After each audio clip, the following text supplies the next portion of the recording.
Like, that's not even fair AI. Like, that's just bullshit.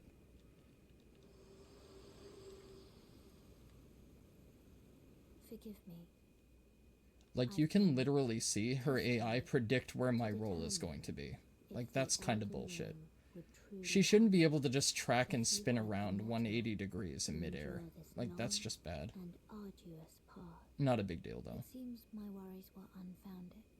It is also kind of stupid that she invades you if you leave this church. Like, if you even come into this area, you can't take your shit back and get out. FromSoft and their NPCs have been cranked since DS2. No, it's just, like, they program them to have certain abilities and certain ways around the mechanics of the game that you don't have. It's just not fair. It's like they put you at a disadvantage on purpose. And it's just kind of balls. Like, it's not really fair. Like, you can literally see, like, how she compensates for where I'm going to be when I input my action. And I literally can't avoid it. I can't outspace it. Because I roll in anticipation of her attacking me, I literally can't do shit. Like, she's just bound to hit me regardless of what I do, no matter what. It's like, if I'm within her range, I'm getting hit. The only time I can actually dodge her is if she's swinging and I do a roll at a good time to be able to iframe her swing. But, like, if I'm trying to do a roll to set something up, like, you've seen, like, when she goes for a swing and I step behind her and I try to backstab, it won't let me do it. It just gives me a regular R1 attack. It's kind of dumb. But now that I have my shit back, I can teleport out of here. So, this is Caelid. That place over there on the horizon, that's Caelid. And this place sucks ass. It's fucking terrible. Like, I would not wish Caelid upon my worst enemy. Like, it sucks ass. So let's go back to the merchants. Let's see if we can go to the round table hold. Let's go do some upgrades and go fight Morgott, because there's no fucking way I'm dealing with that bullshit. May I have a word? Absolutely. Pleasure to meet thee, Tarnished. I am the witch Renna. For those curious, she has like 5 arms. If you get what I mean. If you catch my drift. I'm not talking about the fucking grafted scion from the beginning of the game that beat my ass in the tutorial. I mean, she has 5 arms for other things. Lots of high fives. As I had hoped, I was she's really good at shadow puppets. By Torrent's former master. Sometimes she puts on little displays. 'Tis a bell for calling forth spirits. Summon them with it. From ash and return to the Erdtree. The spirits will obey thine command but briefly, as they recall battles past. Now it is thine, to do with as thou wishest. Could you please quit speaking in ests and ifs? With the spirit calling bell, you can use ashes to summon various spirits. Summoning typically consumes FP. You can only summon one type of spirit at a time. You cannot summon spirits during multiplayer. Cool, we don't have to worry about it, because fuck multiplayer. Because I ain't no bitch. Huh. It's actually funny. In one of the endings, I marry you, I think. So it's funny you say that. How long will it be, I wonder? Before we get married? I don't know. Depends on how long it takes me to kill Morgott. Or Margit, whatever the fuck his name is. He has a really stupid name. What's up, Chief? Oh, he remembers me. That's nice. Maybe he has one of those little points rewards cards, so if I buy enough things from him, he'll start giving me free shit. That'd be pretty cool. Okay, let's buy his other thingy. I don't know what it is or what it does, but I want the thingies he has. The more thingies I have, the better off I am. Okay, so I don't have any usables, so I can't get any more runes or souls or whatever the fuck they're called in this game, even though they're just souls.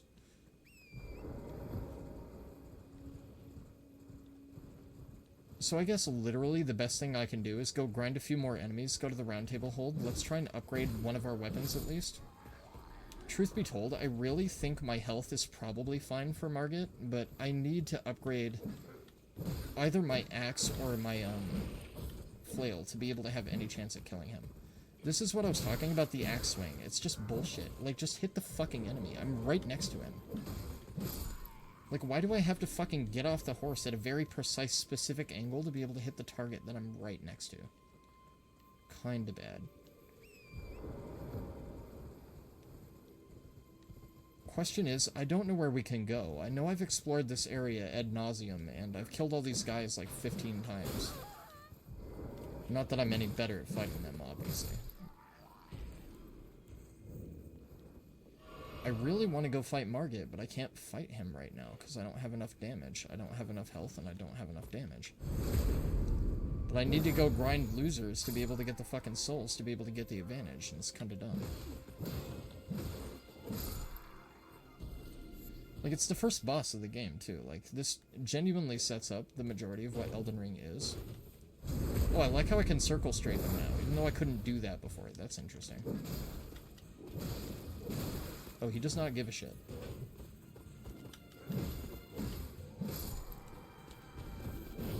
I shouldn't have rolled straight away from him. I know he's using a lance or a spear.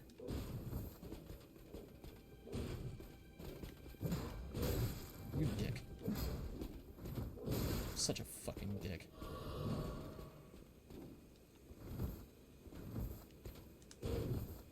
I do like the way the roll feels in this game, though. It feels very good. It feels very succinct. Nice tracking. Dick.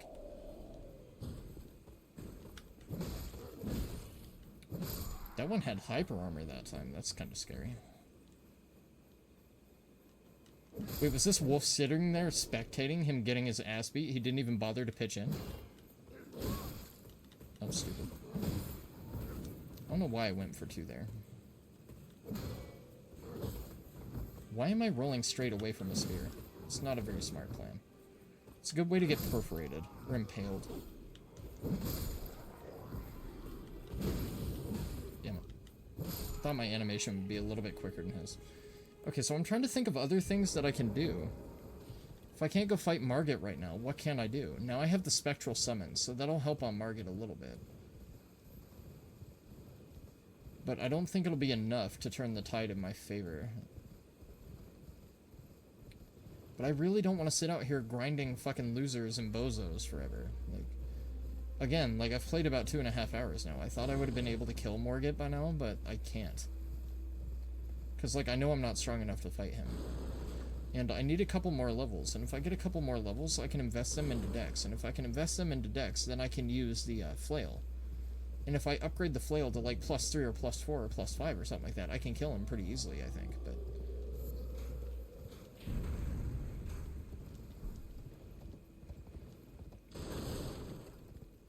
I feel like it's kind of dumb to make the player grind for this long to be able to fight the introductory beginning boss to the game. Because the guy in the cave, let's face it, let's be fair, he doesn't really count. Like, he's kind of just a nerd. Like, he's kind of just there. He's a LARPer that got lost. That's all he is.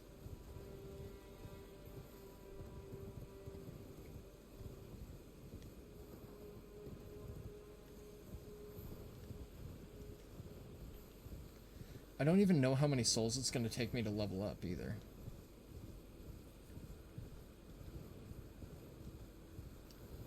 So I guess this entire stream is just going to be the slow grinding shit so I can get up to Margit, and then I'll kill Margit or whatever. Because I was planning to end off at Stormveil Castle. I wanted to get to Stormveil Castle and then fight Godfrey next time. But I don't know if that's going to happen or not, because at the pace that this is going, I don't know if I'm going to be capable of doing that.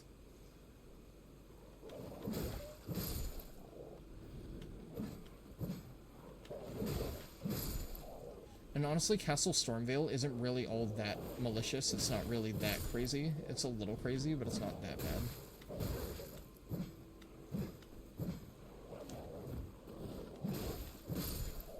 This is also why I don't favor heavier weapons. So, like, every time I play a Souls game, I never tank in those games. And partly because tanking is a very boring playstyle to me. Like, I don't like having no adaptation. I don't like being able to just sit there and fucking force my way through something that I shouldn't be achieving. I like to adapt and play all my shit. And, like, learn how my enemy works and, like, dodge them and stuff. But you can't do that with the tank playstyle. Because you're too heavy to move. And you have no mobility. And it's just always bored the shit out of me. Like, I've never played a strength weapon in any Souls game. I think the first time I played Dark Souls 1, I was able to get the Black Knight halberd on the first Black Knight that I happened to kill. And apparently it was just an insanely lucky, incredibly rare drop or something. And I leveled up strength so I could use it, and it basically just butchered everything in the game. Like, it made everything in the game, like, absurdly easy. Like, even at, like, +4 or +5, it just fucking melted my way through, like, pretty much everything.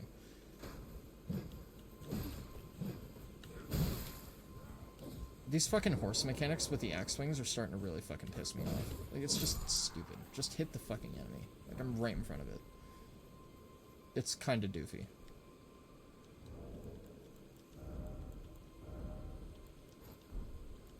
Okay, how is my mobility if I put all this shit on? Still good. Okay. That's fine. We should have a little bit better armor though.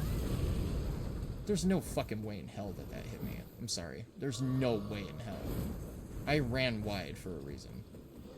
Like, you can see that shit on screen. Like, if you play it back, that literally sailed past my body by, like, 3 whole feet. It's kind of atrocious.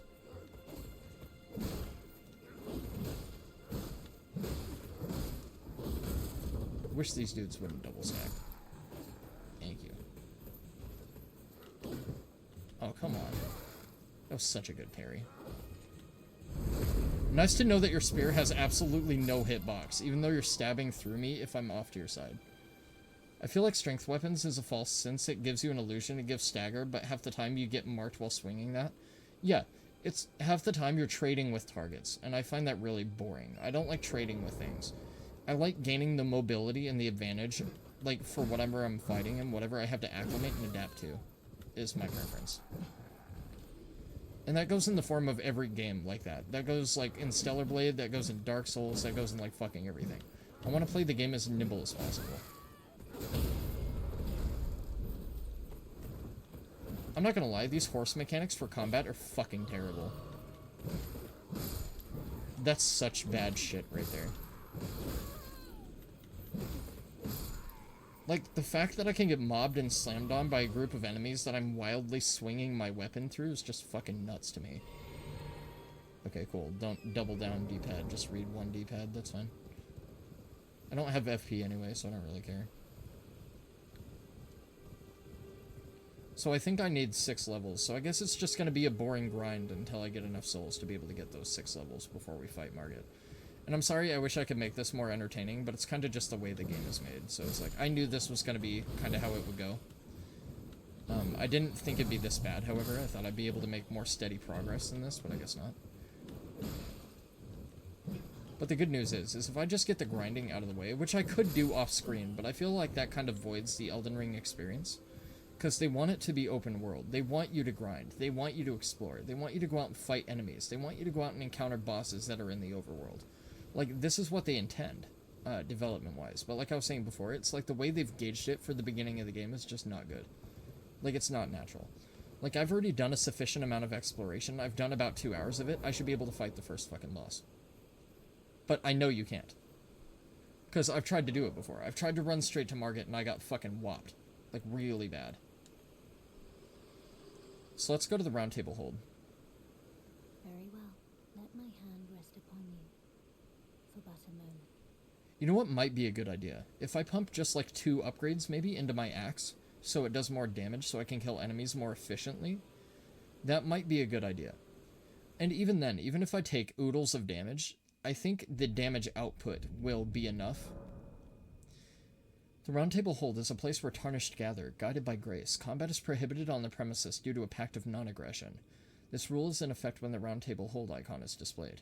The Round Table Hold is located outside of this world, and fast travel by grace is the only means of reaching it. Use the map to travel there, essentially, in case you're retarded. Ah, hello. What's up, Frenchie? You must be new here. Oh, this is the guy that you get the sick pimp outfit from later with the cool mask. I remember that.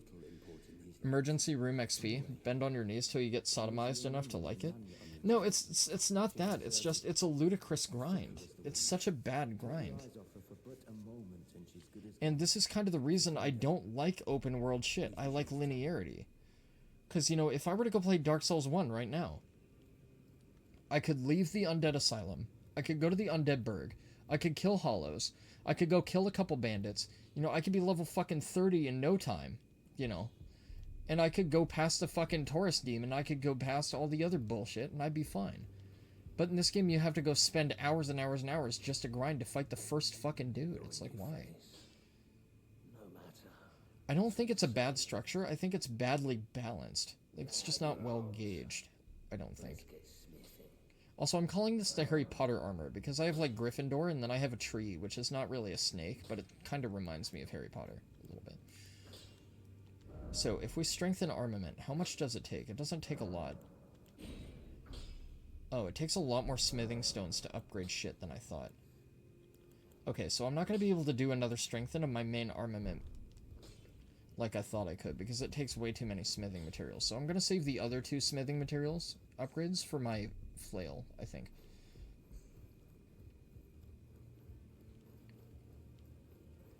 So, essentially, right now, there's not much to do in the round table hold, but I guess we should acquaint ourselves with everybody.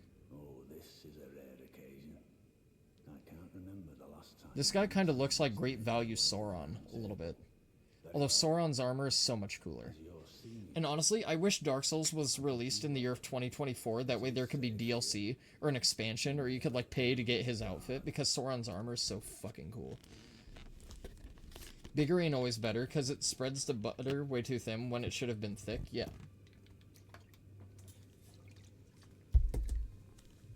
Don't get me wrong, I'm not saying that Elden Ring isn't a quality game, because it most certainly is. It's just, I feel that its quality lies in different elements. And I feel like, again, this was my same criticism of Breath of the Wild and Tears of the Kingdom, respectively, is there's too much of an emphasis on open world. There's too much. Like, it's not linear enough. I like lack of linearity, but I like a certain substantial amount of it. I don't want it to be the entire premise of the game. And don't get me wrong, outside of the open world formulaic basis that this game presents, it's basically essentially a Dark Souls game. They implement a couple new combat mechanics, and they do some weird, wacky shit that's, like, kind of unorthodox for a Dark Souls game, but aside from that, push that nature aside, and just staple the Dark Souls logo on it, and it's essentially just Dark Souls 4. Well, what do you say? Care to learn an incantation of the 2 fingers? I don't really care for any of this shit.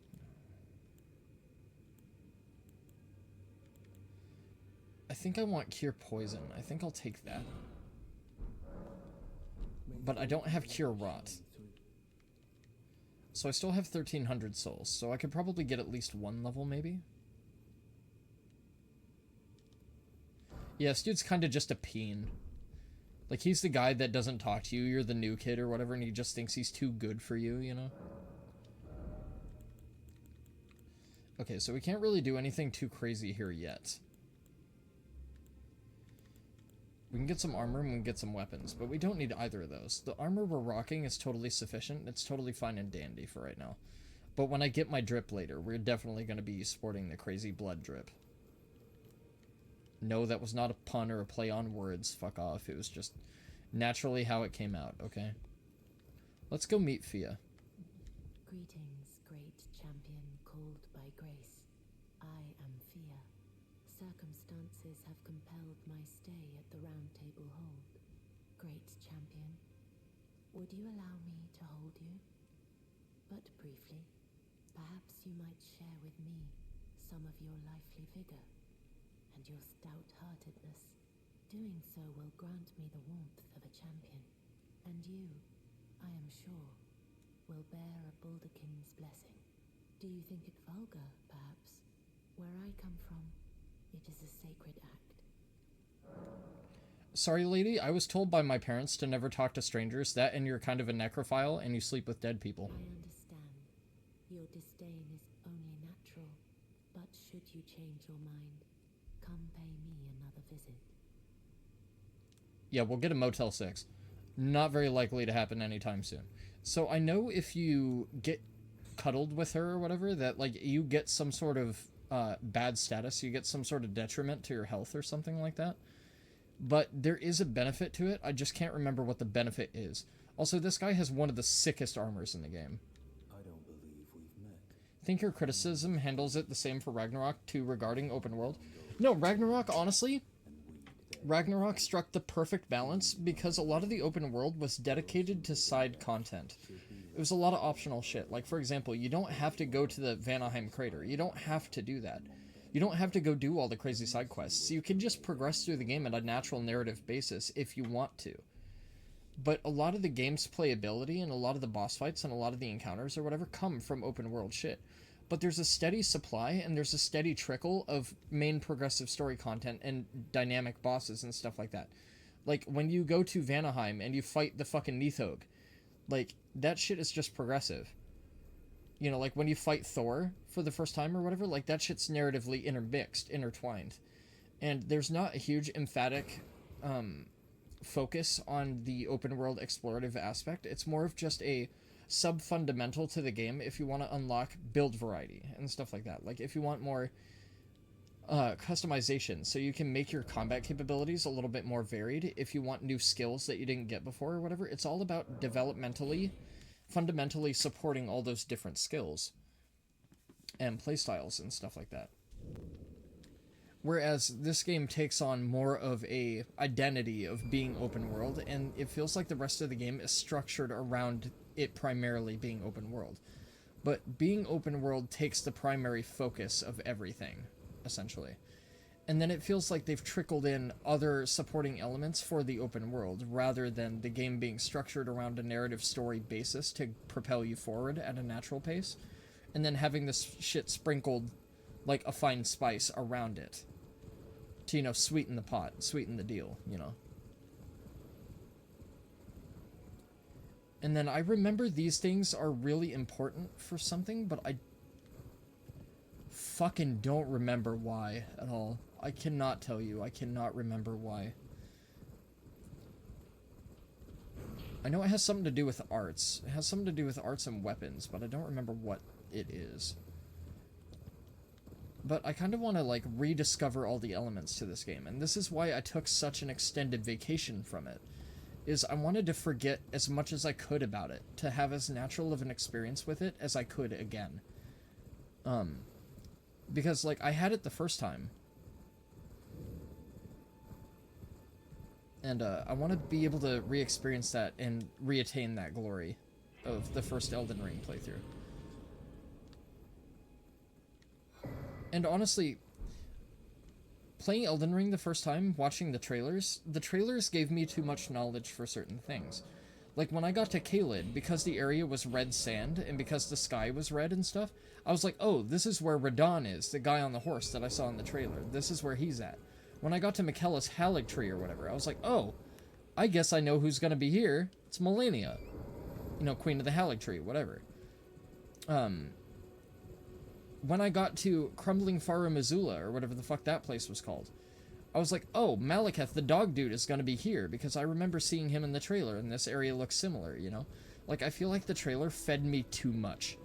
Like, I feel like it gave me too much of a foresight to what was going to be in certain areas.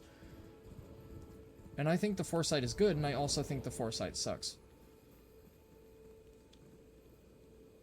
You know, just like with the Elden Ring trailer, and I've avoided all those for the DLC, by the way. I watched, like, one of the trailers, but it didn't really do anything. It really told me some story elements that I didn't understand, and that's basically essentially it. The trailer that I saw for Elden Ring was the reveal trailer for Shadow of the Erdtree. When Shadow of the Erdtree was first getting released, when it was first dropping. Reinforce armaments up to +6. Okay, let's get a couple of these.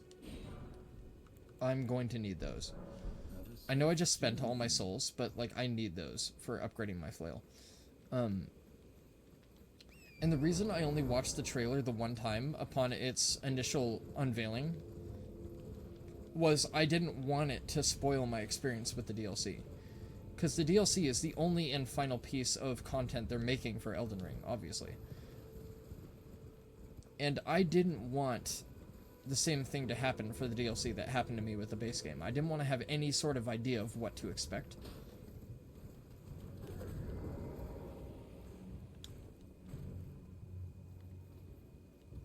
And I do kind of honestly feel like watching the trailer would have ruined it in a way. So I'm trying to keep the DLC as blind as a component as possible. That way I don't get spoiled experience-wise on the DLC as well. So if I remember correctly, I think this is a teleporty warty chest, and it's going to send me someplace that's either very good or very bad. Or that's going to happen. That's cool.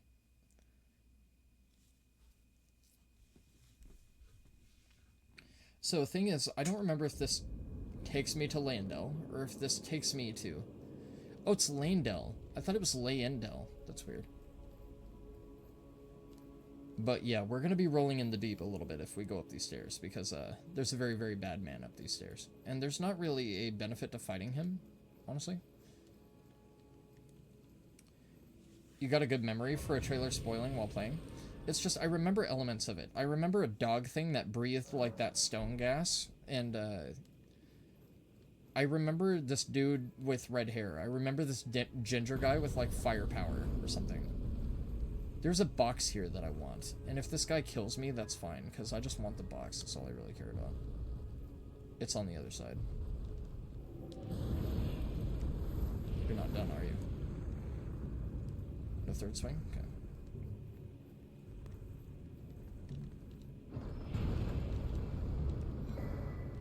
Blessed Dew Talisman. I have no idea what that is, or does.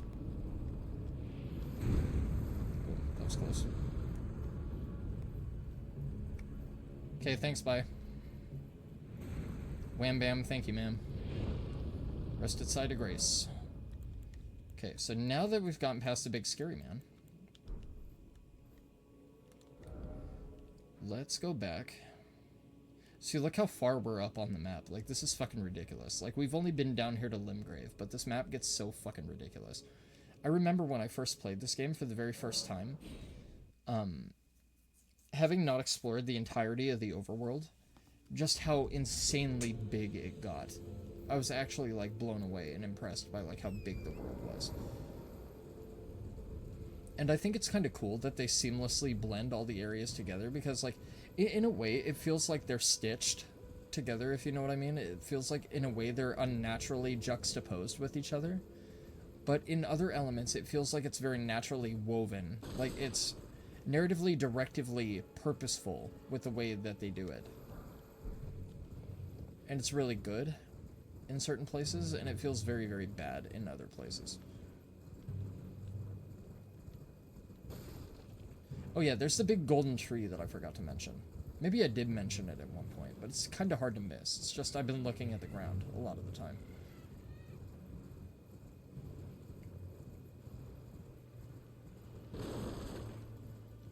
Maybe this is how I reach,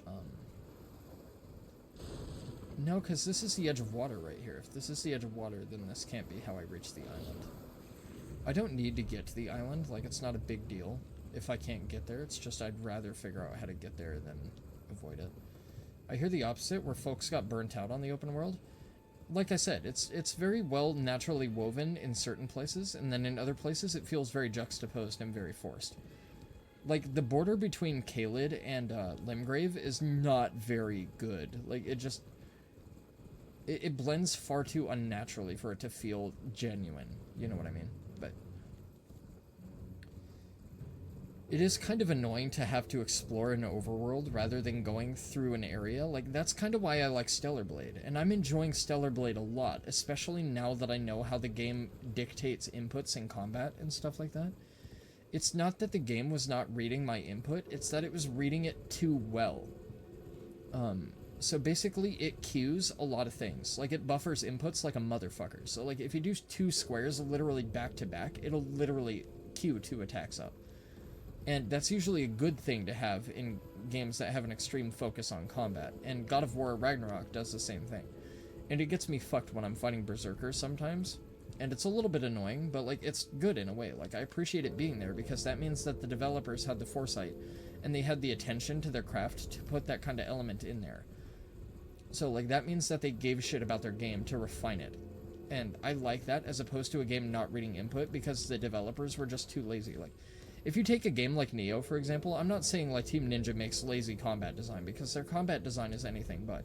But the thing is, like, Nioh combat gets so fucking crazy, ridiculous, wombo combo, spammy fucking bullshit. You need so many inputs to finely tune things when you're good at Neo and when you understand the structure basis of the game to be able to do what you want to do. And the game doesn't always allow you to do that because it doesn't register inputs fluidly enough. Like, it doesn't allow you to input enough shit and queue enough shit back to back for you to do the combos that you want to unleash and do the things that you want to do. And that's the thing that pisses me off about Neo. I love the combat potential. The combat potential is some of the most crazy fucking shit I've ever seen in my life. It's literally the best combat I've ever seen in an action RPG before. But them not allowing you the full flexibility to be able to queue all these different inputs and do all these different things that are integral for you to be able to get your combo strings out pisses me the fuck off. It's so annoying. It's just like, there's so much. And if the game doesn't read a little fraction of it, you're fucked. You just can't do shit. And it's kind of balls. Kind of just sucks ass, you know?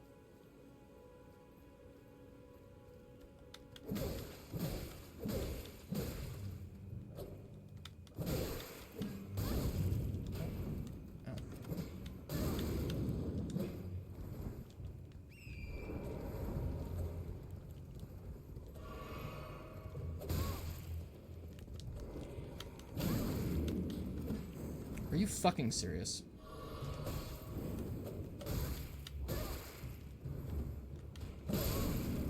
This kind of shit pisses me the fuck off. Seriously. Just allow me to hit the dude once. He has no health.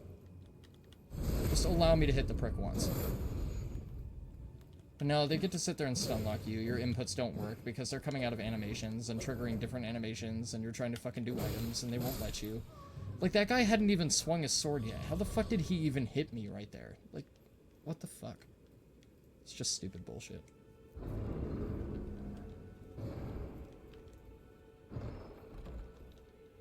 What is this? Winged Scythe. I don't know what that is, or if it's any good. I know I found this weapon before, but I never looked into it. Causes blood loss buildup. Okay. And it's a slashing type weapon? It's not very fast.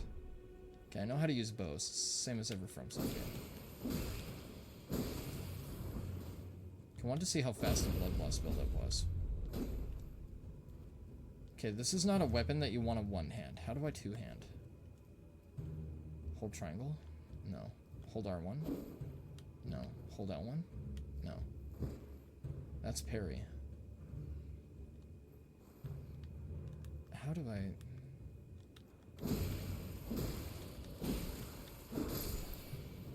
I don't know how to two-hand in this game.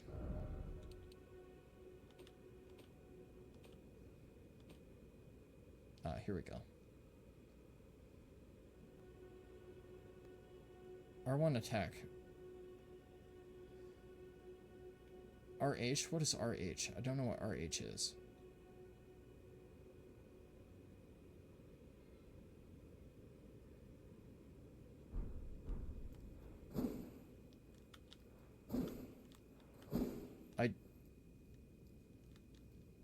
I don't...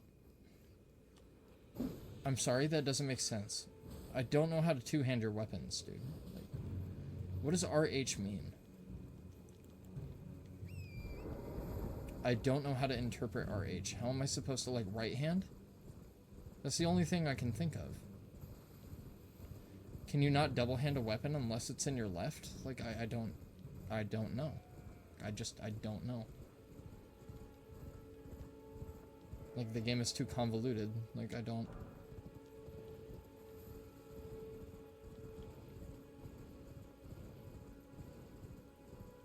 I should probably take this weapon off, granted that I can't use it effectively right now, and my axe is the only thing that will do any damage to anything.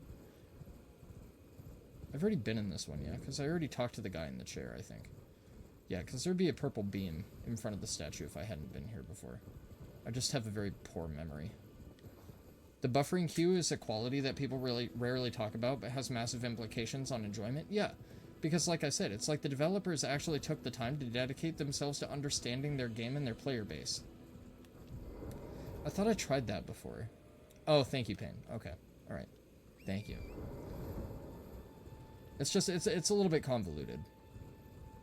It's a little bit weird. Like, even looking at the input structure, or whatever, for the quality of the game. It's a little bit weird. But yeah, like, I feel like the developers of Stellar Blade, as much as I wanted to call them lazy for the combat design and for the structure and the inputs not working, it's not that the inputs don't work, it's that they work really well. And don't get me wrong, that kind of sucks, but it's also good. Like, you want that in a video game. And I would rather have an input buffer so I know that I'm spamming shit too frequently than have a lack of input registry where it feels like I'm not getting out what I did. You know? Like, I would rather it be a conditioned thing where I need to double back on how many inputs that I'm queuing, rather than the game not registering something that I had planned to do, or something that I wanted to do, something that I wanted to get out, you know, on whatever target I'm fighting. And that's why I haven't played Nioh in forever. Because for a while there, I was struggling with Nioh really bad, and then I hit a skill cap, or a transitionary point, where I felt like I was actually learning and acclimating really, really good. And I was like, okay, I'm starting to use all the actual combat the way they intended me to use it, and now I'm enjoying the game a lot more. And then I hit another skill ceiling. Like, I hit another wall, and I was like, okay, fuck, well, like, now that I have all this ingrained, and this has become natural second nature to me, like with the key pulsing, the stance swapping, all the different combo inputs for whatever weapon I'm tailoring. Then you have weapon swap, and then you have to learn the fucking movesets for other weapons, and then you have skill cancels, and item cancels, and dodge cancels, and you have all this crazy fucking tech where you can cancel item uses, and you can dash through, and you can cancel the dash with the sheath, and you can do all this crazy shit. Like, if you actually see, it's stupid to me too, because, like, if you watch some dumb fuck with, like, literally 900,000 subscribers, they can play Nioh and sit there and not know anything about the game and not know how it works and play it like a fucking baby, and people will sit there and be like, oh, this is really entertaining. And then the people that are insanely talented at Nioh that have learned all the tech and put, like, tireless amounts of hours, I'm talking about thousands and thousands and thousands and thousands of grueling hours to condition all the nature that Nioh demands, they have like 30 or 40 followers, and they're fucking ridiculously skilled at the game. Like, they're insanely talented. And it's just, it's so fucking dumb to me. And they're never gonna get the light of day and the recognition and acknowledgement that they deserve for their grueling efforts. And, like, that's cool. But it's good to see the people at Nioh that are insanely skilled and talented at it work their magic, because there's nothing else anything like it. It's like witnessing an aurora borealis for the first fucking time. It's just pure magic. Like, you can't get that experience, you know? So, like, for example, like, not to throw anybody under the bus, but you can go watch one of, like, pull up any one of Fightin' Cowboy's YouTube videos, and he's gonna be like, this is how you beat this boss. What you want to do is you want to use your guardian spirit and summon it, and just whack her when she does this, because that's the one that leaves her open. And then whenever she does this, you want to go away and heal. And then blah, blah, blah. And, like, that's his tutorial. It's like, what the fuck? And then you can see, like, White Goat, and he's sitting there fucking doing insane item cancel tech. He's doing dash tech. He's doing fucking weapon swaps. He's doing combos. Like, he's doing aerial cancels. He's doing all sorts of fucking insane shit. And it's just like, you can watch somebody that's experienced and fucking storied in Nioh play and not know that any of that shit was possible. Not a single bit of it. Like, you wouldn't even think, looking at the game, that that shit is possible. But the way they made Nioh is so all that shit is possible. It is possible. It's really hard, and it's underlain, and it's hidden, and you have to really pay attention to the game's mechanics, and you have to deep dive it like a motherfucker to figure it out, but it is there. You know what I mean? Like, it is there. But not everybody plays Nioh can hit that level, you know? And that's the cool thing about Nioh, is because it's the gift that keeps on giving. Nioh has one new game, and then it has like 4 new game plus cycles. It has enemy mix-up, it gives bosses new burst counters, it gives bosses new attacks, there's hidden skills for weapons to get, there's 13 or 14 different weapons to master, and even then, there's more to the game than that. Like, you can't be dissatisfied with Nioh. Like, you just can't. Reminds me of a dude who said he liked Wolong's combat system since it simplified the skills on weapons rather than the player's toolkit, because his conditioning in Nioh was that it was too complicated. I understand both sides of that same coin. Nioh is a very complicated game, but when you begin to understand it and when you begin to ingrain the nature and when you begin to tailor it, it's not really that overwhelming. It is surface level, yes, because I remember recalling the same fucking feelings. I had the same exact fucking take on it. And it took me a while to learn it. It took me a very long time. In fact, when Nioh 2 was first coming out, I went back and replayed Nioh 1 so I could learn how the game worked and how they actually expected it to be tackled. And I did that, and then I played Neo 2 for the first time, and Neo 2 still kicked my ass a little bit. Not anywhere near as bad as Neo 1 did, but Neo 1 and Neo 2 are very different games. But sitting there and saying that Neo is too complicated just tells that you have no ability to learn and you don't care. Like, it's not that you have no ability to learn, it's that you're underestimating yourself and your own capability, and that's something that Neo taught me. Because when I was first playing the game, I didn't think I was capable of doing the shit that they asked for. I thought it was too demanding. I thought it was too critical. And it is. It's very hard. It's difficult to ingrain. It's difficult to learn. It takes a lot of synergy, and it takes a lot of adaptation and acclimation. It takes a lot of conditioning.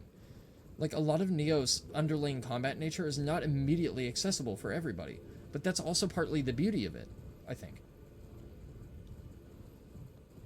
But yeah, like, it's an insane skill ceiling. I've never seen anything quite like it.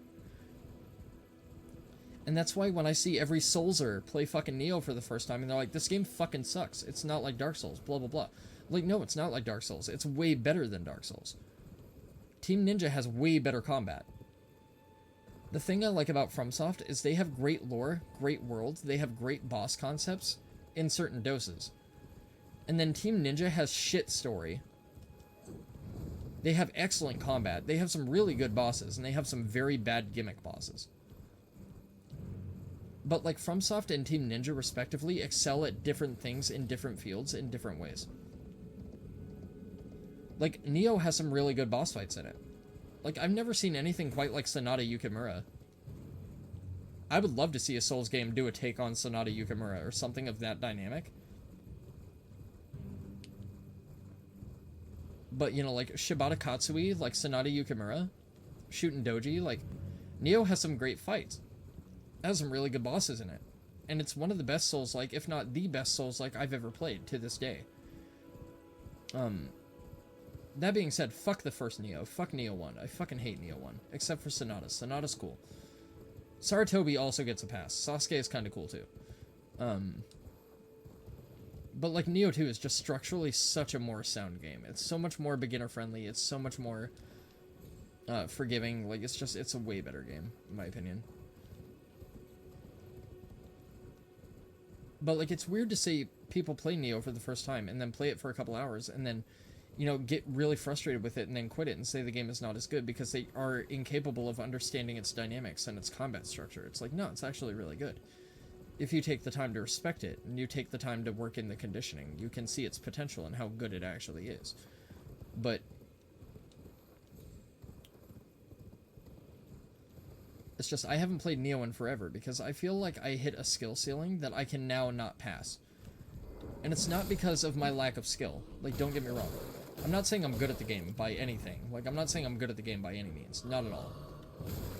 But I've hit a skill ceiling in Neo where I can't acclimate any further. And it's on account of the inputs being shitty and not being able to do what I want. Can I roll? It's so fucking stupid how they hit you in tandem like that and you can't move. I can't wait until I get mid-game Elden Ring. Like, I can't wait to get back to mid-game Elden Ring. This is such a grueling climb. But, like, I feel like when I'm at the top of Mount Everest, like, the game is actually going to open up quite a bit. And I'm going to be able to enjoy it again, but, like, for now, it's just, like, filling dead air, is what it feels like. And it's just, it's such a brutal slog. And I don't remember it being this bad. I really don't. Like, part of it, yes, and, like, the other part of it, no. Like, I don't remember parts of it being this terrible. So I know there's some turtles around. I think, at least, that I have to find to be able to gain access to this. But I don't remember any of the rises having anything actually, like, super beneficial to get. So I don't think I care about it for now.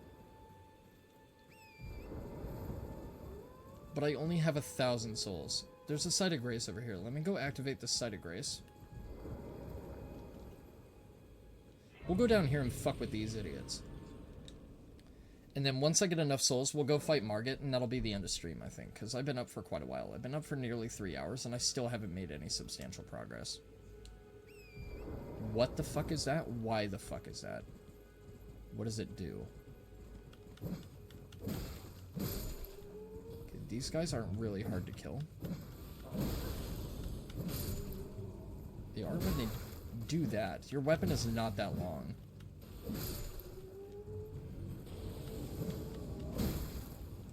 Oh. Okay. I kinda remember this guy, and he's probably gonna beat my ass. Granted, I don't have the heals to fight him yet, but I just got a Side of Grace right next to him. I guess I'll fight him later. I mean, like, I kinda wanna fight him because I don't have a gauge of how hard he hits, and I don't want to just run away from everything that could be deemed as challenging. But I also have no gauge of, you know, like, what I'm capable of killing and what I'm not. How are you alive?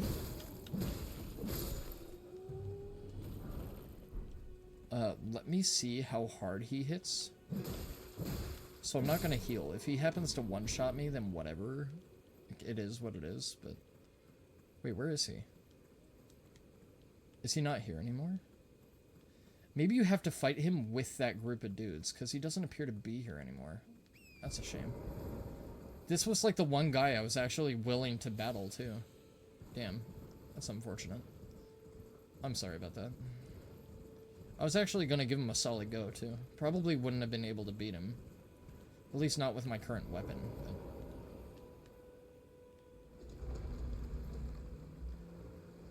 If I remember correctly, I think this is the Spirit Collar Snail Cave, isn't it? Impaler's Catacombs. Okay, I don't know what the boss of this place is going to be, but we might as well go through a dungeon. It's something interesting that we can do.